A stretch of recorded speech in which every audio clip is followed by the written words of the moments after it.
গভীর ষড়যন্ত্রে লিপ্ত রয়েছে।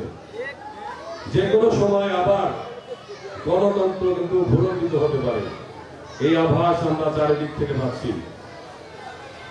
বিগত 16টি বছর আন্দোলন সংগ্রামের মধ্য দিয়ে আমরা ভোটাধিকার, মানবাধিকার এবং বিচার অধিকারের জন্য অনেকে গুম হয়েছেন, খুন হয়েছেন, জেল খেটেছেন, মামলা খেয়েছেন, বাড়িঘর ছাড়া হয়েছেন।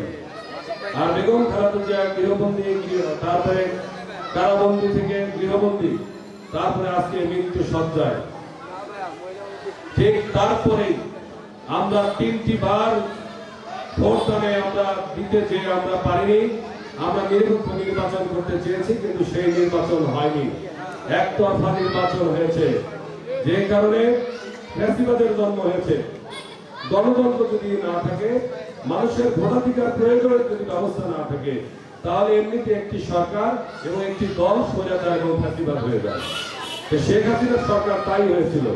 আমরা চেয়েছিলাম সব দলের অংশগ্রহণে একটি নির্বাচন, কিন্তু সেটি হয়নি। যার কারণে আন্দোলন করতে গিয়ে বেগম খালেদা জিয়া আজকে তিনি মৃত্যুর সঙ্গে পাঞ্জা লড়ছেন। আজকে অনেকেই গুম হয়েছেন। আর এই যে গণতান্ত্রিক 16টা বছর যে আন্দোলন করছে, বিএনপি সহ বিভিন্ন বিরোধী যে রাজনৈতিক সংগঠনগুলো রয়েছে, প্রত্যেকেরই গণতান্ত্রিক আন্দোলনে অবদান রয়েছে। সেই গণতান্ত্রিক আন্দোলনের ধারাবাহিকতায় এই যে আপনার জুলাই আন্দোলনের যে ছাত্র জনতার যে গণঅভ্যুত্থান, আমাদের প্রত্যেকটা সন্তান যারা স্কুলে পড়ে, যারা কলেজে পড়ে, যারা ইউনিভার্সিটিতে পড়ে, তারা বিগত জুলাই আন্দোলনে 1 বছর হতে চলল। সেই আন্দোলন করে বুকের তাজা রক্ত দিয়ে ছাত্র জনতারা জীবন দিয়ে এ দেশ থেকে ফ্যাসিবাদ মুক্ত করেছে। কিসের কারণে? ভোটাধিকারের জন্য, মানবাধিকারের জন্য, বিচার অধিকারের জন্য, নিজেদের অধিকার প্রতিষ্ঠার জন্য, তাই না? তাহলে এটাই যদি হয়, তাহলে সেই কারণে আমাদের ভিতরে যে ঐক্য, সেই দেশের ঐক্য কিন্তু জরুরি ছিল, তাই না? সেই কিন্তু কোনো না কোনো কারণে দেশি বিদেশি চক্রান্তের কারণে আমাদের মধ্যে ঐক্যে ফাটল ধরেছে। এটি আমরা, আপনারা যারা আছি, আমরা মাঠ পর্যায়ে যারা কর্মী আছি, আমরা একজন কর্মী, সেই কর্মীরা আমরা লক্ষ্য করছি বাংলাদেশে এই অবস্থা বিরাজমান। আজকে ঐক্যের বদলে নিজেদের মধ্যে অনৈক্য সৃষ্টি হয়েছে। আওয়ামী লীগের দোসররা আজকে রন্ধে রন্ধে রয়েছে বিভিন্ন বিভাগের প্রশাসনের প্রত্যেকটা পর্যায়ে। তারা বিভিন্ন ভাবে কুটচাল চালাচ্ছে। দেশে না থেকে বিদেশে পালিয়ে ওখান থেকে এই ফ্যাসিবাদের যে সরকার প্রধান শেখ হাসিনা, তিনিও যেমন করে হোক ষড়যন্ত্র চালাচ্ছে তাদের দোসরদের দিয়ে। আর আমরা যারা বিএনপি সহ প্রত্যেকটা রাজনৈতিক সংগঠন যারা রয়েছে, ফ্যাসিবাদ বিরোধী আন্দোলন করেছি, ছাত্র জনতা আন্দোলন করেছে, তারা আজকে অনেকের কারণে দেশে আজকে আরেকটি অশনি সংকেত শোনা যাচ্ছে।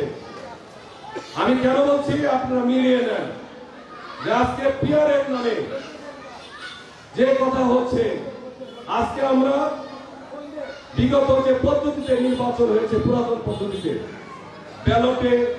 ব্যালট বাক্সে যে ব্যালট পেপারে সিল মেরে আমরা বাক্সে যে ফেলতাম, সেই আন্দোলন করেছি তত্ত্বাবধায়ক সরকারের অধীনে, নিরপেক্ষ তত্ত্বাবধায়ক সরকারের অধীনে ব্যালট পেপারে সিল মেরে আমরা বাক্সে দিয়ে নিজেদের যে চাওয়া, ব্যক্তি পছন্দ, প্রতীক পছন্দ, আমরা সেই সিল মেরে আমরা বাক্সে দিব। এই জন্য তো আন্দোলন করেছি নাকি?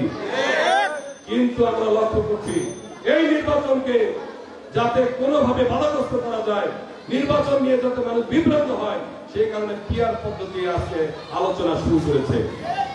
আমরা পিআর পদ্ধতি, আমরা নিজেরা যারা বিএনপি করি, যারা বিভিন্ন সংগঠনের নেতৃত্ব দিই, যারা মাঠ পর্যায়ের কর্মী রয়েছে, আমরা নিজেরাই তো পিআর পদ্ধতি সম্পর্কে ভালো অবগত না।